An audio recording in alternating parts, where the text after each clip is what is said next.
Hello everyone, I am doctor Eman Khan and you are watching hello two. आज हम आपको बताने वाले हैं स्कर्वी के बारे में। स्कर्वी इसे सेलर्स डिजीज़ भी कहा जाता है।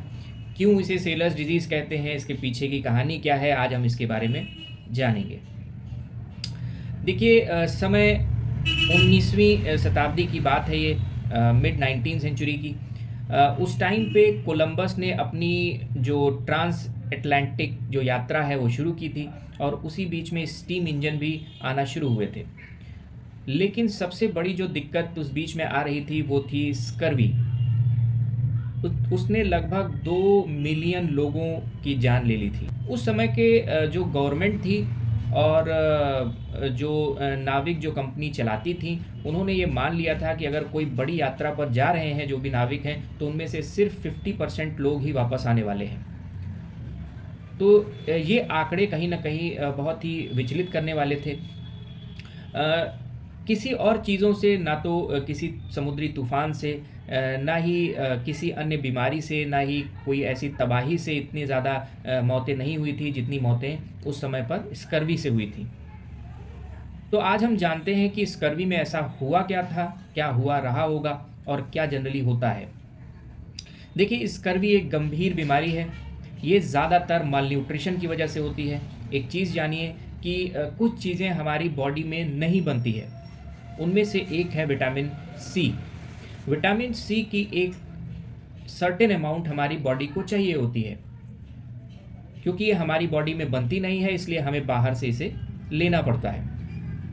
तो कहीं न कहीं जब सेलर्स चलते थे, जो नाविक रहते थे, जब वो नाव में यात्रा करते थे, तो उतना अच्छा खाना-पीना ना होने की वजह से और उनमें मालन्यूट्रिशन होता था। और वो मालन्यूट्रिशन की वजह से कहीं न कहीं उनके जो मसूड़े हैं, वो ब्लीड करने लगते थे। सिर्फ़ मसूड़े ही नहीं, उनकी बाकी स्किन, कई बार जो नीचे की कैपिलरी होती थी, वो फट जाती थी, जो जिसमें खून का बहाव होता है, वो फट जाती थी। कई बार ये ब्रेन में भी जाकर फट जाती थी और ब्रेन हेमरेज से लोगों की डेथ हो जाती थी। तो ये बहुत ही भयानक सिचुएशन थी उस समय की। कई सारे लेखकों ने इसके ऊपर एक कथा लिखी हुई है।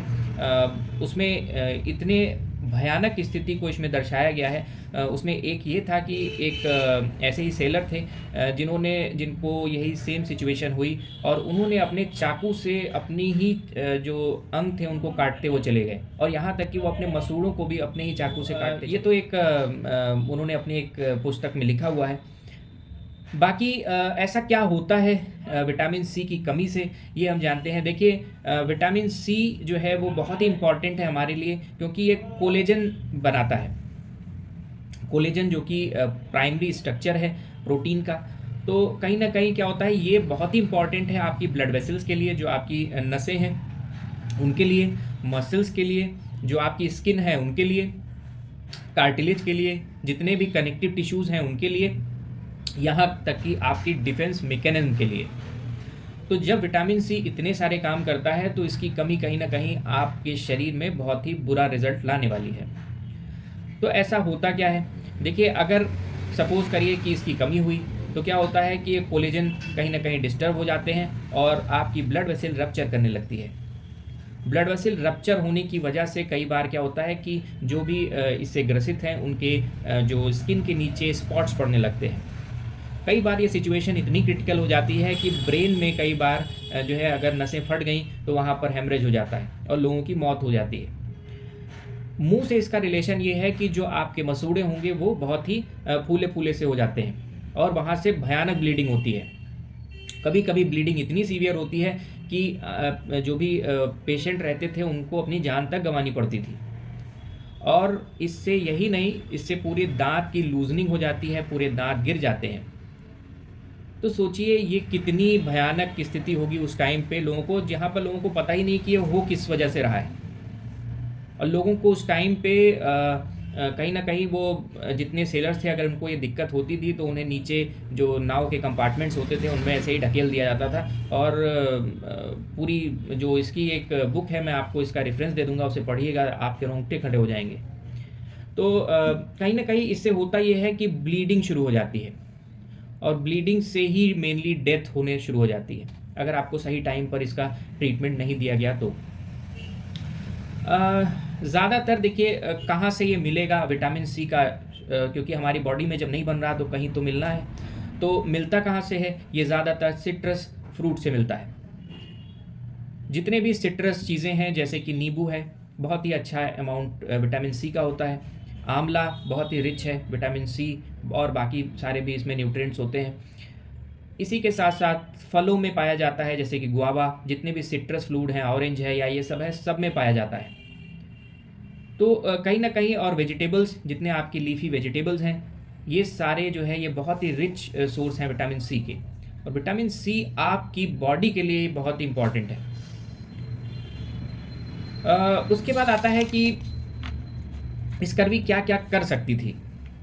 अगर आप नहीं विटामिन सी का प्रॉपर यूज़ करते हैं, तो सबसे पहला जो सिम्पटम आता है वो कमज़ोरी का होता है। वीकनेस बहुत ज़्यादा लगती है, और कई बार ईटिंग डिसऑर्डर की वजह से होता है। बहुत आप कम खाना खा रहे हो, इसकी वजह से भी हो जाता है। बहुत ज़्यादा सिगरेट पीना या बहुत ज़्यादा अल्कोहल का सेवन, इनकी वजह से भी विटामिन सी की कमी हो जाती है। इसमें मेन है कि कमज़ोरी आपको लगेगी, वीकनेस बहुत ही पहला सिम्पटम है, क्योंकि सेलर्स में भी यही सारी चीज़ें होती थी, उन्हें बहुत ज़्यादा कमज़ोरी लगती थी, वो इधर-उधर पड़े रहते थे, बॉडी पेन होता था, स्वेलिंग पूरे बॉडी जनरलाइज़ स्वेलिंग आती है इसमें, कई मसूड़े, साथ में मसूड़े भी फूल जाते हैं, ओरल प्रॉब्लम्स तो हैं ही हैं, और जितने पुराने वुंड्स हैं, जितने पुरानी घाव हैं, वो कहीं न कहीं फिर से जो है वो और भी तेज़ उनका जो है मतलब रीओपन होने लगते हैं वो सब। तो बहुत ही स्कैरी कंडीशन है, स्कर्वी इज़ स्कैरी। सो कहीं न कहीं ये चीज़ ख़्याल करने वाली है। तो विटामिन सी की एक प्रॉपर मात्रा लेना बहुत ही ज़रूरी है आपके डाइट में, क्योंकि ये बॉडी में नहीं बन रहा तो आपको बाहर से ही लेना है। ये सारी चीज़ें बड़ी इम्पॉर्टेंट हैं। फिर बाद में ये पता चला, जब सेलर्स ये सारी इतनी ज़्यादा सेलर्स की मौतें होने लगीं, तो कुछ उसमें डॉक्टर्स थे, उनमें ये थे रॉयल नेवी एंड जेम लिंड। इन लोगों ने ट्रीट किया इसको, इन्होंने बताया कि सिट्रस फ्रूट को खाने से आपको ये सारी चीज़ें नहीं होंगी। तो धीरे-धीरे इसका ट्रीटमेंट पता चलने लगा कि हाँ, अगर विटामिन सी की प्रॉपर अमाउंट में दिया जाए तो ये जो है धीरे-धीरे ठीक हो जाते हैं। सिम्पटम्स इसके आने में लगभग 3 महीना लग जाता है, और अगर आप ट्रीटमेंट कराते हैं तो ट्रीटमेंट में 1 हफ्ते में चीज़ें रिज़ॉल्व होने लगती हैं, और अगले 3 महीने में जो भी पेशेंट है वो बिल्कुल ठीक हो जाता है। क्योंकि ज़रा सोचिए, ये इतनी बड़ी कंडीशन नहीं थी, लेकिन ये कितनी सारी मौतों की ज़िम्मेदार हुई सिर्फ़ ना जानने की वजह से।